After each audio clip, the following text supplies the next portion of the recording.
ಕನ್ನಡ ವಾಹಿನಿಗೆ ಸ್ವಾಗತ. ರಾಜ್ಯ ಸರ್ಕಾರದ ಪಂಚ ಗ್ಯಾರಂಟಿ ಯೋಜನೆಯಿಂದ ಅರ್ಹ ಫಲಾನುಭವಿಗಳು ವಂಚಿತರಾಗಬಾರದು ಎನ್ನುವ ಉದ್ದೇಶದಿಂದ ಜಿಲ್ಲಾ ಮಟ್ಟದ ಗ್ಯಾರಂಟಿ ಯೋಜನೆಗಳ ಅನುಷ್ಠಾನ ಸಮಿತಿಯ ನೂತನ ಕಚೇರಿಯನ್ನು ಪ್ರಾರಂಭಿಸಲಾಗಿದೆ. ಸರ್ಕಾರದ ಗ್ಯಾರಂಟಿ ಯೋಜನೆಗಳು ಪ್ರತಿಯೊಬ್ಬ ಅರ್ಹ ಫಲಾನುಭವಿಗಳಿಗೆ ತಲುಪಿಸುವ ನಿಟ್ಟಿನಲ್ಲಿ ಸಮಿತಿ ಅಧ್ಯಕ್ಷರು, ಸದಸ್ಯರು, ಅಧಿಕಾರಿಗಳು ಶ್ರಮಿಸಬೇಕು ಅಂತ ಕರ್ನಾಟಕ ಸರ್ಕಾರದ ಗ್ಯಾರಂಟಿ ಯೋಜನೆಗಳ ಅನುಷ್ಠಾನ ಪ್ರಾಧಿಕಾರದ ಅಧ್ಯಕ್ಷ ಎಚ್.ಎಂ. ರೇವಣ್ಣ ಅವರು ಹೇಳಿದ್ದಾರೆ.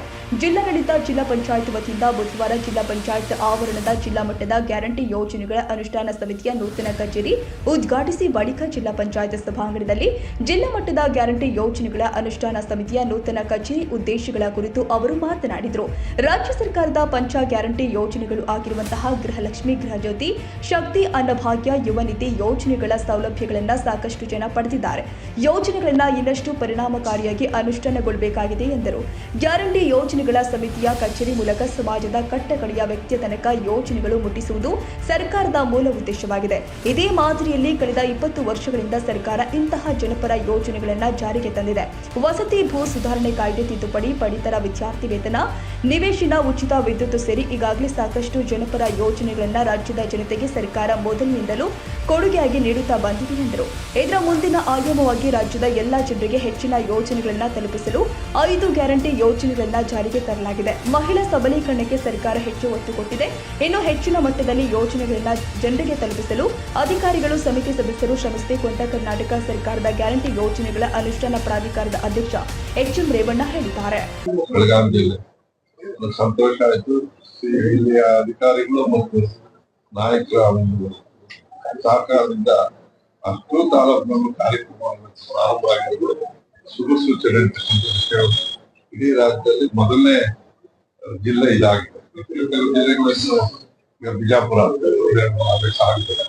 ಇದು ಒಂದೇ. ಎರಡನೇದು ಬಹಳ ಜನಕ್ಕೆ ಈ ಅನುಷ್ಠಾನ ಸಮಿತಿಯ ಕರ್ತವ್ಯ ಜನಕ್ಕೆ ಸಿಗುತ್ತಾ ಇರೋದು ಇನ್ನು ಸ್ವಲ್ಪ ಹೊಸದಾಗಿ ಪ್ರಾರಂಭ ಆಗಿರೋದ್ರಿಂದ. ಆದ್ರೆ ಕಾಂಗ್ರೆಸ್ ಇಂದಿರಾ ಗಾಂಧಿ ಕಾಲದಿಂದ, ದೇವರಾಜ ಅರಸರ ಕಾಲದಿಂದ ಜನಪರ ಕಾರ್ಯಕ್ರಮಗಳು ನೇರವಾಗಿ ಜನತೆಗೆ ತಲುಪಿಸಿರುವಂಥದ್ದು ಎಲ್ಲರಿಗೂ ಗೊತ್ತಾಗಬೇಕು. ಹೇಳಿದ್ರೆ ರಕ್ತ ಕ್ರಾಂತಿ ಇಲ್ಲದಲ್ಲೇ ಜಮೀನನ್ನ ಭೂ ಸುಧಾರಣೆ ಮೂಲಕ ಕೊಟ್ಟಂತ ಕೀರ್ತಿ ದೇವರಾಜ ಕಾಂಗ್ರೆಸ್. ಒಬ್ಬೊಬ್ಬ ಮುಖ್ಯಮಂತ್ರಿಗಳು ಕೂಡ ಅನೇಕ ಈ ರೀತಿಯ ಕಾರ್ಯಕ್ರಮ ಮಾಡಿದ್ದಾರೆ. ರೋಟಿ ಕಪ್ಪಡ ಮಕಾನ್ ಆ ಒಂದು ಕಾರ್ಯಕ್ರಮ. ಇವತ್ತೇನಾದ್ರೂ ದೊಡ್ಡ ಜನತೆಗೆ ವೃದ್ಧಾಪ್ಯ ವೇತನ, ವಿಧವಾ ವೇತನ, ಅಂಗವಿಕಲ ವೇತನ ಇಂಥ ಕಾರ್ಯಕ್ರಮಗಳು ಒಂದೇ ಪ್ರಾರಂಭವಾಗಿ ಕಾರ್ಯಕ್ರಮದಿಂದ ಇವತ್ತು ಇದನ್ನು ನಿಂತೋಗ್ತವೆ ಅಂತ ಹೇಳಿದಂತ ಜನ ಬಂದಿದ್ದಾರೆ. ಕಳೆದ ಸರ್ಕಾರ ಬೆಲೆ ಏರಿಕೆ ಮತ್ತು ಜನರಿಗೆ ತೊಂದರೆ ಆದಂತ ಸಂದರ್ಭದಲ್ಲಿ ಅವರ ಭಾವನೆಗಳಿಗೆ, ಅವರ ಜೀವನಕ್ಕೆ ಸಹಾಯ ಆಗ್ಬೇಕು ಅನ್ನೋ ಉದ್ದೇಶ ಈ ಕಾರ್ಯಕ್ರಮವನ್ನು ಜಾರಿಗೆ ಮಾಡಿದರು. 5 ಗ್ಯಾರಂಟಿಗಳು ಇನ್ನೊಂದು ಭಾಗದಿಂದ ಪ್ರಾರಂಭವಾಗಿ ಮೊದಲನೇ ಕ್ಯಾಬಿನೆಟ್ ಸಿದ್ದರಾಮಯ್ಯ ಅವರು ಆಯ್ಕೆಯಾದಂತ ಈ ರಾಜ್ಯದಲ್ಲಿ 135 ಸರ್ಕಾರಿ MLA ಆಯ್ಕೆ ಆದ್ಮೇಲೆ ಮೊದಲನೇ ಕ್ಯಾಬಿನೆಟ್ ಅಲ್ಲೇ ಇದನ್ನು ಜಾರಿಗೆ ನಮ್ಮ ಸರ್ಕಾರದ ಎಲ್ಲ ಸಚಿವರು ಸೇರುತ್ತೆ. ಇದೇ ರೀತಿ ಪ್ರಾರಂಭ ಆಯ್ತು. ಶಕ್ತಿ ಯೋಜನೆ ಇಡೀ ಕರ್ನಾಟಕದಲ್ಲಿ 6 ಕೋಟಿ ಜನ ಇವತ್ತು ಬಸ್ಸಲ್ಲಿ ಓಡಾಡ್ತಾರೆ. 6 ಕೋಟಿ ಜನ ಇವತ್ತು ರೊಟೇಷನ್ ಡೈಲಿ ಬಸ್ಸಲ್ಲಿ ಹೋಗ್ತಾ ಇದ್ದಾರೆ. ಅವ್ರು ಇವತ್ತು ಹೆಣ್ಮಕ್ಳು ಬಹಳ ಸಂತೋಷ. ಮಹಿಳೆಯರ ಸಬಲೀಕರಣ ಬಹಳ ಅತ್ಯುತ್ತಮವಾಗಿ ಆ ಕಾರ್ಯಕ್ರಮ ನಡೀತಾ ಇದೆ.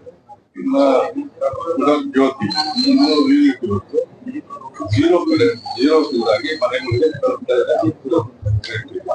ನಮ್ಮ ಉದ್ದೇಶ 98% ಇವತ್ತು ಏನು ತೊಂದರೆ ಇಲ್ಲ.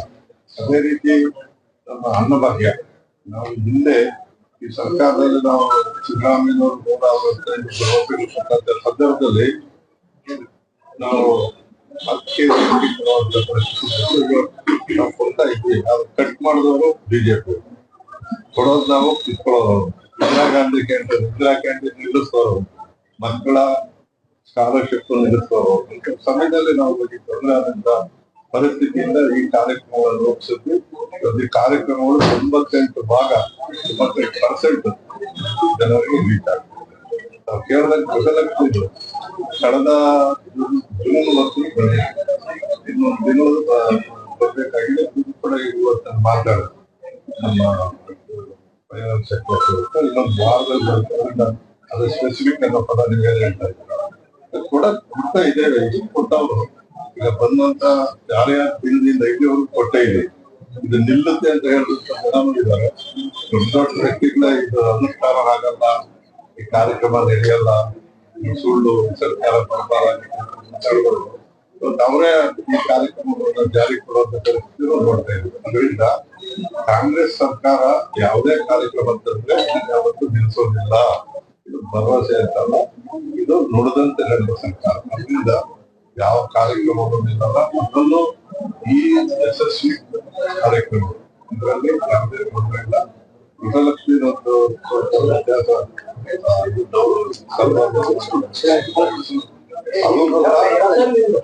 ಅದು ಕೂಡ ಇನ್ನೊಂದು ಭಾಗದಲ್ಲಿ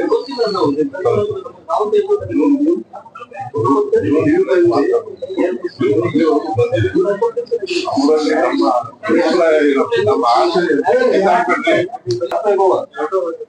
ನೀವು ಮೀಡಿಯಾ ಮತ್ತು ನಮ್ಮ ಚಿಂತನೆ ಇರ್ತಕ್ಕಂಥದ್ದು ಕಟ್ಟೆ ಕಡೆಯ ವ್ಯಕ್ತಿಯು ಕೂಡ ಇರಬೇಕು. ಆದ ಒಟ್ಟಿಗೆ ಉದ್ದೇಶಿಸಿದರೆ ಇವತ್ತದವರು ಮಾಡಿ ರಾಜ್ಯ ಮಟ್ಟದ ಸಮಿತಿ ಇದೆ, ಪ್ರಾಧಿಕಾರ. ಅದಕ್ಕೆ ನಮ್ಮ ಅಧ್ಯಕ್ಷರಿಂದ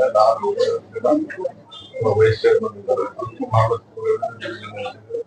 ಜಿಲ್ಲಾ ಅಧ್ಯಕ್ಷರಿದ್ದಾರೆ, ಅದೇ ರೀತಿ ತಾಲೂಕುಗಳಿರುತ್ತೆ. ಆಫೀಸ್ಗೆ ನಮ್ಮದೊಂದು ಚಿಂತನೆ ಇದೆ. ಆಫೀಸ್ಗೆ ಬಂದು ಕೊಡೋದಕ್ಕಿಂತ ನಾವು ಮತ್ತೆ ಅವ್ರಿಗೆ ಸೂಚನೆ ಕೊಡ್ತಾ ಇದ್ದೇವೆ. ನಮ್ಮ ಸದಸ್ಯರು ಡಿವೈಡ್ ಮಾಡ್ಕೊಂಡು ಆಯಾ ಭಾಗದಲ್ಲಿ ಅಲ್ಲಿ ವಿಷಯಗಳನ್ನ ತಿಳಿದು ಅದನ್ನು ಸ್ವಚ್ಛ ಮಾಡಬೇಕು. ಆಫೀಸ್ಗೆ ಬರ್ಬೇಕಂತಲ್ಲ, ಆಫೀಸ್ ಒಂದು ಜಾಗ. ನಮ್ಮ ಕಾರ್ಯ ಜನರ ಮಧ್ಯೆ ಹೋಗ್ಬೇಕು, ಅಲ್ಲೇ ಅದನ್ನ ಪರಿಶೀಲನೆ ಮಾಡಬೇಕು ಅನ್ನೋದು ಉದ್ದೇಶ ಇದೆ. ಅದು ಚಾಲನೆ ಆಗತ್ತೆ. ಯಾಕೆಂದ್ರೆ ಹೊಸದಾಗಿ ಪ್ರಾರಂಭ ಆಗಿರೋದ್ರಿಂದ ಸ್ವಲ್ಪ ಅಡೆತಡೆಗಳು ಉದ್ದೇಶ ಇದೆ, ಇದೆ ಸಫಲವಾಗ್ತಾ ಇದೆ. ಇಲ್ಲಿ ಅವರು ಸಕ್ಸಸ್ ಆಗಿ ರೇಟ್ 98% ರೀಚ್ ಆಗಿದೆ. ಚುನಾವಣೆಗಿಂತ ಪೂರ್ವದಲ್ಲಿ ಈ 5 ಗ್ಯಾರಂಟಿ ಯೋಜನೆಯನ್ನ ಜಾರಿ ಮಾಡುವ ಕುರಿತು ಒಂದು ಅನುಷ್ಠಾನ ಸಮಿತಿಯನ್ನ ಪ್ರಾಧಿಕಾರವನ್ನ ಮಾಡ್ತಾರೆ ಅಂತ ಹೇಳಿ ಸನ್ಮಾನ್ಯ ಮುಖ್ಯಮಂತ್ರಿಗಳು ನಾವು ಎಲ್ಲ ನಮ್ಮ ಮುಖಂಡರು ತಿಳಿಸಿದ್ರು. ಅದೇ ರೀತಿ ರಾಜ್ಯದಲ್ಲಿ ಒಂದು ಪ್ರಾಧಿಕಾರವನ್ನ ಮಾಡಿದ್ರು. ಹಾಗಾಗಿ ಅದರ ನಂತರ ಜಿಲ್ಲಾ ಮಟ್ಟದಲ್ಲಿ ಅನುಷ್ಠಾನ ಸಮಿತಿಯನ್ನ ಮಾಡುವುದು, ಅದಾದ ನಂತರ ತಾಲೂಕಾ ಮಟ್ಟದಲ್ಲಿ ತಾಲೂಕಾ ಅನುಷ್ಠಾನ ಸಮಿತಿಯನ್ನು ಮಾಡಬೇಕಂತ ಹೇಳಿ ನಿರ್ಧಾರವನ್ನ ಮಾಡಿ ಆ ಪ್ರಕಾರವಾಗಿ ನಮ್ಗೆಲ್ಲ ಒಂದು ಆರ್ಡರ್ ಅನ್ನು ಅದೇ ಸಮಯದಲ್ಲಿ ಮಾಡಿದ್ರು. ಮುಂದೆ ಚುನಾವಣಾ ಸಮಯದಲ್ಲಿ ನೀತಿ ಸಂಹಿತೆ ಇರೋದ್ರಿಂದ ಅದು ಸ್ವಲ್ಪ ಮಂದಗತಿಯಲ್ಲಿ ಸಾಗಿ ಈಗ ಕಚೇರಿಯನ್ನ ಜಿಲ್ಲಾ ಮಟ್ಟದ ಅನುಷ್ಠಾನ ಸಮಿತಿಯ ಕಚೇರಿಯನ್ನ ಇವತ್ತು ನಾವು ಇಲ್ಲಿ ಜಿಲ್ಲಾ ಪಂಚಾಯತ್ ಕಟ್ಟಡದಲ್ಲಿ ಇವತ್ತು ಸನ್ಮಾನ್ಯ ನಮ್ಮ ಜಿಲ್ಲಾ ಉಸ್ತುವಾರಿ ಸಚಿವರು ಹಾಗೂ ರಾಜ್ಯ ಲೋಕೋಪಯೋಗಿ ಸಚಿವರಾದಂತ ಸನ್ಮಾನ್ಯ ಕೃಷ್ಣ ಜಾರಕಿಹೊಳಿ ಅವರು ಅಮೃತಾಸ್ತ್ರದಿಂದ ಉದ್ಘಾಟನೆಯನ್ನ ಮಾಡಿದ್ದಾರೆ. ಅದೇ ರೀತಿ ಇವತ್ತಿನ ಈ ಸಭೆಗೆ ನಮ್ಮ ಕರ್ನಾಟಕ ರಾಜ್ಯ ಅನುಷ್ಠಾನ ಪ್ರಾಧಿಕಾರದ ಅಧ್ಯಕ್ಷರಾದಂತ ಹಿರಿಯರಾದಂತ ಮಾಜಿ ಸಚಿವರಾದಂತ ಸನ್ಮಾನ್ಯ ಎಚ್.ಎಂ. ರೇವಣ್ಣ ಸಾಹೇಬರು ಅವರು ಸಹ ಇವತ್ತು ಜನ ಉಪಸ್ಥಿತಿ ಇದ್ದಾರೆ. ಅದೇ ರೀತಿ ನಮ್ಮ ಕಿತ್ತೂರು ಕರ್ನಾಟಕದ ಉಸ್ತುವಾರಿಗಳು ಹಾಗೂ ರಾಜ್ಯ ಸಮಿತಿಯ ಉಪಾಧ್ಯಕ್ಷರಾದಂತ ಶ್ರೀ ಎಸ್.ಆರ್. ಪಾಟೀಲ್ ಸಾಹೇಬರು ಅವರು ಉಪಸ್ಥಿತರಿದ್ದಾರೆ. ಹಾಗೂ ಸನ್ಮಾನ್ಯ ಜಿಲ್ಲಾಧಿಕಾರಿಗಳು, ಸನ್ಮಾನ್ಯ ಸಿಇಒ ಅವರು ಎಲ್ಲರ ಉಪಸ್ಥಿತಿಯಲ್ಲಿ ಇವತ್ತು ಈ ಉದ್ಘಾಟನಾ ಕಾರ್ಯ ನೆರವೇರಿದೆ. ಇದೇ ರೀತಿ ಎಲ್ಲ ತಾಲೂಕುಗಳಲ್ಲಿಯೂ ಸಹ ತಾಲೂಕಾ ಪಂಚಾಯತಿ ಕಚೇರಿಗಳಲ್ಲಿ ತಾಲೂಕಾ ಮಟ್ಟದ ಅನುಷ್ಠಾನ ಸಮಿತಿಯ ಕಚೇರಿಯನ್ನ ಈಗಾಗಲೇ ಹಲವಾರು ಕಡೆ ಪ್ರಾರಂಭವನ್ನು ಮಾಡಿದ್ದಾರೆ. ಇನ್ನು ಈ ಎಲ್ಲ ಗ್ಯಾರಂಟಿ ಯೋಜನೆಗಳ ಕುರಿತು ಸರಿಯಾದ ರೀತಿಯಲ್ಲಿ ಏನು ಅರ್ಹ ಫಲಾನುಭವಿಗಳು ಇರ್ತಾರೆ ಅವರು ಯಾರು ಸಹ ಒಬ್ರು ಸಹ ಉಳಿದುಕೊಳ್ಳಬಾರದು. ನಮ್ಮ ಸರ್ಕಾರ ಏನು ಯಾವ ಉದ್ದೇಶವನ್ನು ಇಟ್ಕೊಂಡು ಕೊನೆಯಲ್ಲಿ ಇರುವಂತ ಒಂದು ಬೆಳವಣಿಗೆ ಈ ಎಲ್ಲ ಯೋಜನೆಗಳು ಮುಟ್ಟಬೇಕಂತ ಹೇಳಿ ಏನು ಒಂದು ಒಳ್ಳೆಯ ಉದ್ದೇಶದಿಂದ ನಮ್ಮ ರಾಷ್ಟ್ರೀಯ ನಾಯಕರು ಹಾಗೂ ರಾಜ್ಯ ನಾಯಕರು ಮಾಡಿದ್ದಾರೆ. ಅದನ್ನೆಲ್ಲವನ್ನ ಮುಟ್ಟಿಸುವ ಜವಾಬ್ದಾರಿ ನಮ್ಮೆಲ್ಲರ ಮೇಲೆ ಇದೆ. ಅದನ್ನ ನಾವು ಅತ್ಯಂತ ಪ್ರಾಮಾಣಿಕವಾಗಿ ನಿಷ್ಠೆಯಿಂದ ನಾವು ಅದನ್ನ ತಲುಪಿಸ್ತೇವೆ ಅಂತ ಹೇಳಿ ಈ ಸಂದರ್ಭದಲ್ಲಿ ಹೇಳಿಕೊಡ್ತೇವೆ. ಸರ್, ಜಿಲ್ಲಾ ಕಚೇರಿಯಲ್ಲಿ ಸಮಿತಿಯ ಸದಸ್ಯರು ಮಾತಾಡ್ತಾರ ಅಥವಾ ಇಲಾಖೆಯ ಒಂದು ಸಿಬ್ಬಂದಿ ಅಥವಾ ಅಧಿಕಾರಿ ಯಾರಾದ್ರೂ ಇರ್ತಾರ? ಇದಕ್ಕೆ ಈ ಗ್ಯಾರಂಟಿ ಯೋಜನೆಗಳಲ್ಲಿ ಯಾವ ಇಲಾಖೆಗಳು ಬರ್ತಾವ ಆ ಇಲಾಖೆಯ ಅಧಿಕಾರಿಗಳು ಸಹ ನಮ್ಮ ಜೊತೆ ಸದಸ್ಯರಾಗಿರ್ತಾರೆ.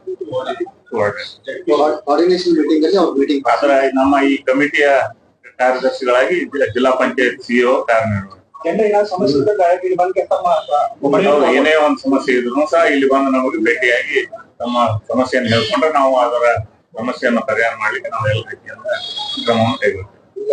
ಈಗ ಒಂದು ಸಮಸ್ಯೆ ಏನಂದ್ರೆ ಗೃಹಲಕ್ಷ್ಮಿ ಯೋಜನೆ. ಅದು ಎಷ್ಟು ಜನರಿಗೆ ನಾಳೆ 12 ಗಂಟೆಗೆ ಜಮಾ ಆಗಿರ್ತಾರೆ, ಪಾಪ ಜನ ಎಲ್ಲ ಬ್ಯಾಂಕಿಗೆ ಹೋಗ್ತಾರೆ, ಜಮಾನೇ ಆಗಿರೋದಿಲ್ಲ. ಎಷ್ಟು ಜನ ಫಲಾನುಭವಿಗಳಿಗೆ ಎಷ್ಟು ತಿಂಗಳಿಂದ ಅಮೌಂಟ್ ಬಂದಿಲ್ಲ ಅನ್ನುವಂಥದ್ದು ಮಾಹಿತಿ ಕೊಟ್ರೆ ಯಾವಾಗ ಬರ್ತದೆ, ಸ್ಪೆಸಿಫಿಕ್ ಆಗಿ ಹೇಳಿದ್ರೆ ಚೆನ್ನಾಗಿರ್ತದೆ. ಕೋಆರ್ಡಿನೇಷನ್ ಆಗ್ತಾ ಇಲ್ಲ. ನಾಳೆ 12 ಗಂಟೆಗೆ ಜಮಾ ಅಂತ ಇಲ್ಲಿ ಬೆಂಗಳೂರಕ್ಕೂ ದುಡ್ಡು ಕೊಟ್ಬಿಡ್ತೀವಿ, ಇಲ್ಲಿ ಪಾಪ ಬ್ಯಾಂಕಿಗೆ ಜನ ಓಡಾಡ್ತಾರೆ, ಹೋಗಿ ನೋಡಿದ್ರೆ ಜಮಾನೇ ಆಗಿರೋದಿಲ್ಲ. ಯಾವಾಗಾರ ಕೊಡ್ತಾರೆ ಅನ್ನೋದು ಗ್ಯಾರಂಟಿ. ಅದೇ ಕಾರಣಕ್ಕಾಗಿನೂ ಈ ಕಚೇರಿ ತೆರೆಯುವ ಉದ್ದೇಶನೇ ಅದೇ. ತಾಲೂಕಾ ಮಟ್ಟದಲ್ಲಿ ಆಗಲಿ ಜಿಲ್ಲಾ ಮಟ್ಟದಲ್ಲಿ ಆಗಲಿ ಈ ಉದ್ದೇಶ ಜನರಿಗೆ ಇದು ಸರಿದಾಡುವಂತ ಕೆಲಸ ಆಗಬಾರ್ದು, ಸರಿಯಾದ ಮಾಹಿತಿ ಸಿಗಬೇಕಂತ ಹೇಳಿ ನಾವು ಇವತ್ತು ಈ ಕಚೇರಿಯನ್ನು ಉದ್ಘಾಟನೆ. ತಾಜಾ ಸುದ್ದಿಗಾಗಿ MTV ನ್ಯೂಸ್ 24x7ಗೆ ಸಬ್ಸ್ಕ್ರೈಬ್ ಮಾಡಿ ಮತ್ತು ಬೆಲ್ ಐಕಾನ್ ಅನ್ನು ಒತ್ತಿ. ತಪ್ಪದೇ ಲಿಂಕ್ ಶೇರ್ ಮಾಡಿ.